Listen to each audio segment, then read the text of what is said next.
Bonsoir à tous et bienvenue sur Altea Media I Love TV, et plus particulièrement dans notre émission L'œil du mélomane, votre rendez-vous incontournable pour décrypter l'actualité lyrique et musicale. Comme vous pouvez le voir, nous sommes à Paris, je viens de sortir de l'Opéra Garnier, après avoir vu une production qui a fait couler beaucoup d'encre, Castor et Pollux de Jean-Philippe Rameau, revisité par Peter Sellars et dirigé par Theodore Kurensis. Une production audacieuse, déroutante, fascinante, mais surtout qui divise. Décryptage.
Peter Sellars bouscule une fois de plus les conventions.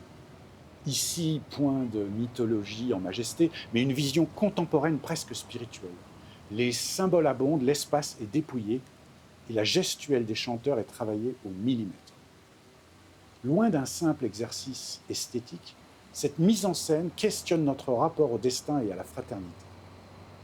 Une relecture qui fascine certains et en exaspère d'autres.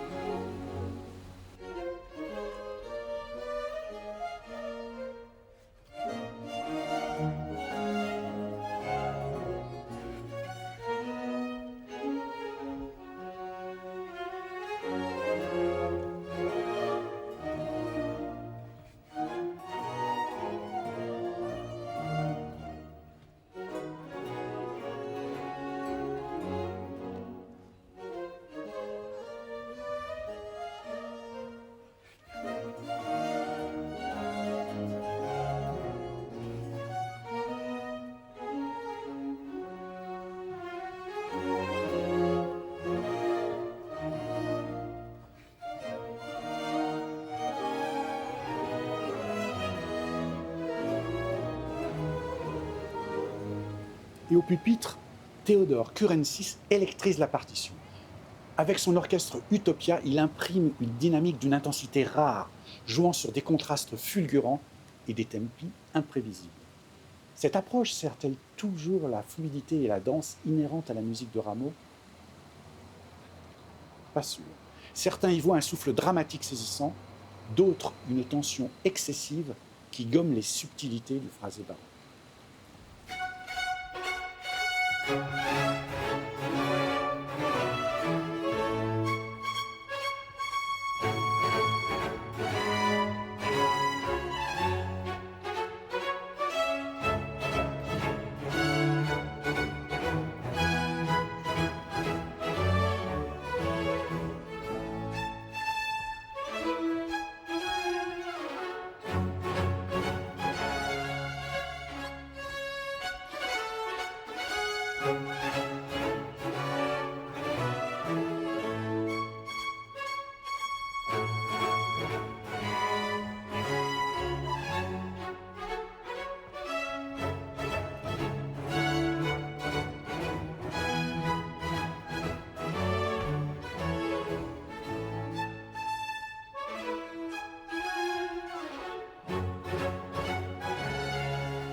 Et côté voix, une distribution d'exception.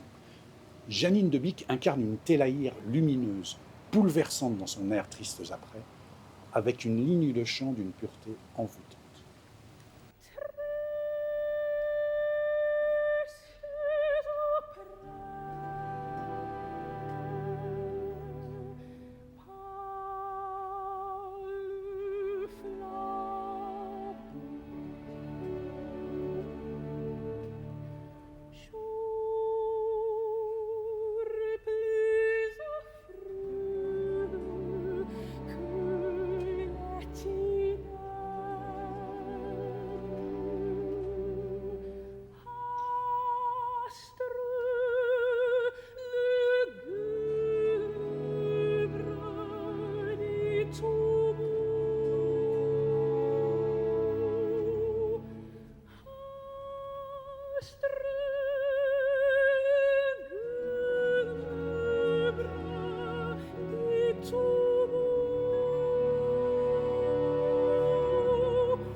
Face à elle, Reinhard von Mechelen, dans le rôle de Castor, séduit par la souplesse de son chant et la noblesse de sa ligne vocale, même si parfois la puissance orchestrale semble le mettre en difficulté.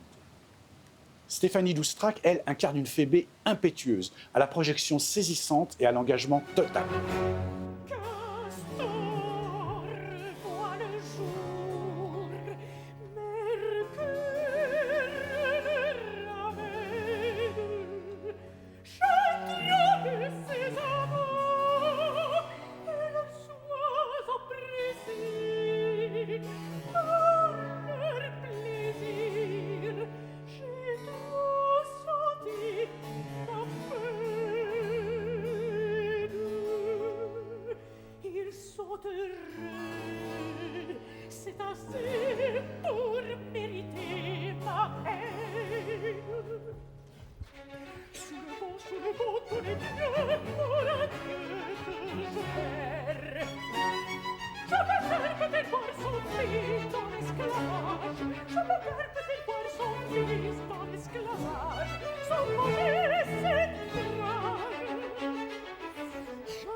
Et puis, il y a Marc Moyon en Jupiter. Une diction exemplaire, une incarnation fascinante, mais des choix interprétatifs qui divisent. Tension dramatique ou excès d'expressionnisme, le débat est ouvert. Nature, amour, qui partageait mon cœur, qui de vous sera le vainqueur. Nature, amour,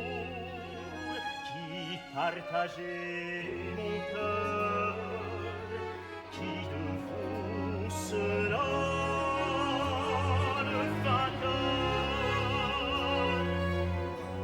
Alors cette production est-elle un chef-d'œuvre ou une relecture trop radicale? Une chose est sûre, elle ne laisse personne indifférent. Entre audace scénique, lecture musicale engagée et performance vocale de haut vol, Castor et Pollux version Sellars Currencis s'impose comme un moment fort de la saison 24-25 de l'Opéra de Paris. Mais pas forcément consensuel. Qu'en avez-vous pensé? Dites-le nous en commentaire. En suivant le lien sur cette vidéo, vous pourrez lire notre article complet.